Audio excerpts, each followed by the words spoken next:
लाहौर का हशर कर दिया। हमारा कचरा देख देख के इतना दिल खराब होता है ना कि आप याद आते हैं कि आप याद आते हैं जब तक आप थे ना मीडिया में नजर पता ही नहीं होता।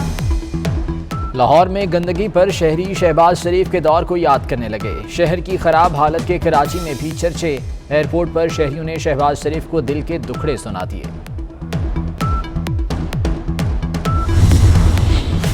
कराची की ग्रीन लाइन सर्विस 5 साल बाद भी ग्रीन सिग्नल के मुंतज़िर। 40 बसों की पहली खेप के उतरने से कुछ उम्मीद बन गई, लेकिन वफाकी वज़ीर असद उमर ने एक और डेडलाइन दे दी। कहते हैं बस 2 माह और इंतजार करें, फिर ये बसें ग्रीन लाइन पर दौड़ती नजर आएंगी।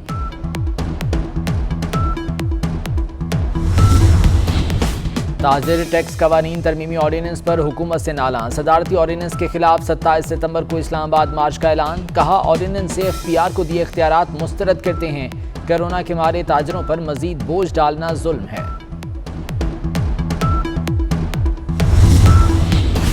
कश्मीर के सफीर शहरियार आफरीदी अमेरिका के गरीबों की वकालत करने लगे। जनरल असम्बली में कश्मीर का मुकदमा लड़ने गए, लेकिन न्यूयॉर्क की सड़कों पर बैठे गरीब अफराद को देखकर परेशान। कहा अमेरिका की सड़कों पर जिंदगी सिसक रही है। पाकिस्तान के हालात पर शुक्र अदा करने का मशवरा दे डाला। मेरे प्यारे पाकिस्तानियों, हमें रब का बहुत शुक्र अदा करना चाहिए। मैं इस वक्त न्यूयॉर्क का सबसे पॉश एरिया मैनहट्टन, यहाँ पे वो मुल्क जो पूरी दुनिया के निज़ाम को कंट्रोल किए गए हैं, उनके लोगों की ज़िंदगी में जिस किस्म का उनका कंडक्ट रहा है उसके ऊपर हमें बड़े तहफ़्फ़ुज़ात हैं। इलेक्शन कमीशन ने अपनी जो रिपोर्ट्स बनाई उसमें जो इलेक्ट्रॉनिक वोटिंग मशीन के हक में जो डाटा था उसको उससे गायब कर दिया गया। फैसला कर चुके थे कि हमने ईवीएम के खिलाफ रिपोर्ट देनी है। वफाकी वज़रा की चीफ इलेक्शन कमिश्नर पर भी लफ्जी बमबारी। फवाद चौधरी बोले चीफ इलेक्शन कमिश्नर अपोजिशन की जबान बोल रहे हैं, तनाज़ात से अलग नहीं होते तो इस्तीफा देकर सियासत में आए। इलेक्शन कमीशन के दूसरे अरकान चीफ इलेक्शन कमिश्नर के फैसलों पर नज़रसानी करें। शिबली फराज कहते हैं इलेक्ट्रॉनिक वोटिंग मशीन का मंसूबे 2028 पर नहीं जाने देंगे। मुश्तरका इजलास में बिल को मंजूर कराया जाएगा।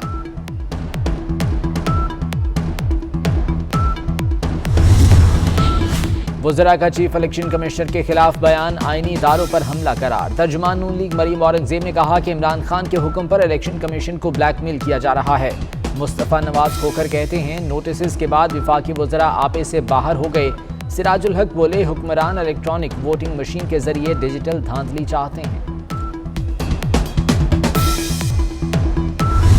आइन में वो शक जिसको 58(2) भी कहा जाता था के नाम से याद रखा जाता था, और जिसने इस शक ने कई जमहूरी हुकूमतों का बिस्तर बोरिया गोल किया था। इस शक को ख़त्म करने के लिए सरदार साहब के वालिद मोहतरम का कलीदी किरदार था। जमहूरियत के फ़रोग़ के लिए मिलकर काम करना होगा। बलूचिस्तान के अवाम की महरूमियाँ ख़त्म करना होंगी। आइन के शेख 58(2) भी ख़त्म करने में अताउल्लाह मेंगल का अहम किरदार था। अपोजिशन लीडर शहबाज शरीफ की कराची में मीडिया से गुफ्तगू। अख्तर मेंगल से वालिद के इंतकाल पर इज़हार ताज़ियत।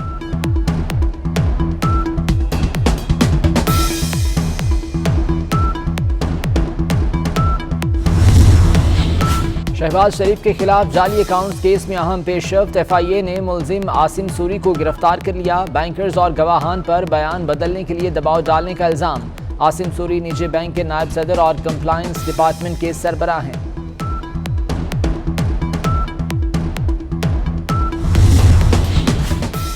वज़ीर आला बलूचिस्तान जाम कमाल की कुर्सी को खतरा न टल सका। चेयरमैन सेनेट सादिक संजरानी खामोशी से वापस चले गए। सरफराज बुख्ती कहते हैं नाराज अनकान को मनाने की कोशिश कर रहे हैं। We have with us UNHCR High Commissioner, Mr. Filippo Grandi. We are very concerned about what happens inside Afghanistan. I went to Kabul, I went to Mazar-e-Sharif, I wanted to see the situation by myself. I wanted to engage with the Taliban to understand better what we need to do to prevent a humanitarian and refugee crisis. अक़वाम मुत्तहिदा की अफगानिस्तान में पाकिस्तान के किरदार की तारीफ। High commissioner बराए महाजरीन Filippo ग्रैंडी कहते हैं कि पाकिस्तान ने आलमी बरादरी से कहीं बढ़कर किया। यूरोप महाजरीन की छोटी सी तादाद को भी कबूल नहीं कर रहा। पाकिस्तान ने लाखों अफगानियों की नहीं नस्लों की मेज़बानी की। प्रोग्राम नसीम ज़हरा एट 8 में गुफ्तगू। खुसूसी प्रोग्राम कल रात 8:03 पर नशर होगा।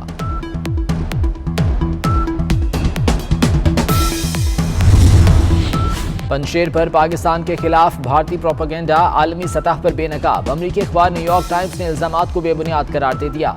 रिपोर्ट में कहा कि वीडियो गेम के फुटेज को पाकिस्तानी ड्रोन करार देकर गलत बयानी की गई। शहबाज शरीफ के खिलाफ जाली अकाउंट्स केस में अहम पेशरफ्त। FIA ने मुलजिम आसिम सूरी को गिरफ्तार कर लिया। बैंकर्स और गवाहान पर बयान बदलने के लिए दबाव डालने का इल्जाम। आसिम सूरी निजी बैंक के नायब सदर और कंप्लायंस डिपार्टमेंट के सरबराह हैं।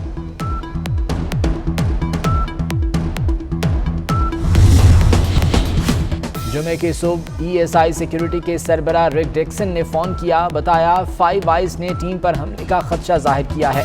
पूछने के बावजूद सिक्योरिटी थ्रेट के बारे में नहीं बताया गया। CEO PCB वसीम खान कहते हैं क्राइस्ट चर्च हमले के बावजूद कौमी टीम न्यूजीलैंड गई। कीवीज ने दौरा एकतरफा खत्म करके गलत मिसाल कायम की। ICC में मामला उठाएंगे।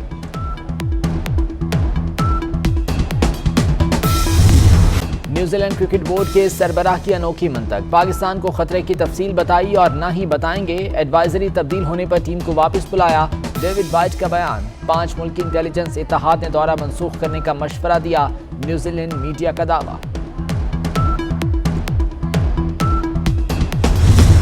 क्रिस गेल ने पाकिस्तानियों के दिल जीत लिए। वेस्ट इंडीज के स्टार बल्लेबाज का पाकिस्तान में सिक्योरिटी पर एतमाद का इजहार। कहा पाकिस्तान जा रहा हूं, कौन कौन साथ जाएगा। मोहम्मद हफीज, आमिर और दीगर खिलाड़ियों ने गेल को खुशामदीद कहा। क्रिस गेल का बयान ट्विटर पर टॉप ट्रेंड बन गया।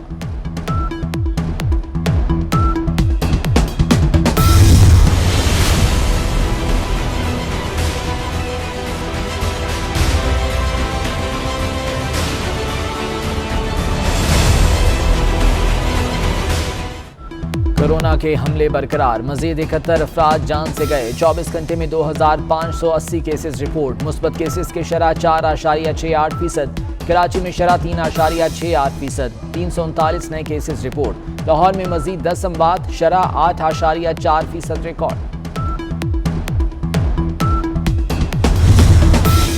लेजेंड कॉमेडियन उमर शरीफ की तबीयत में बेहतरी। एयर एम्बुलेंस के जरिए अमेरिका मुंतकिल करने की तैयारियां भी मुकम्मल। बेटे का कहना है कि उमर शरीफ का इलाज वाशिंगटन में होगा। फ्रांस का आबदोज मुआहदों की मनसूखी पर गुस्सा ठंडा ना हुआ। अमेरिका और ऑस्ट्रेलिया को झूठा और दोगला करार दे दिया। फ्रांसीसी वज़ीर ख़ारजा कहते हैं अमेरिका और ऑस्ट्रेलिया ने फ्रांस की तौहीन की। ऑस्ट्रेलिया का भी रद्द-ए-अमल आ गया। कहा डील से मुतालिक तहफ़्फ़ुज़ात से पहले ही आगाह कर दिया था।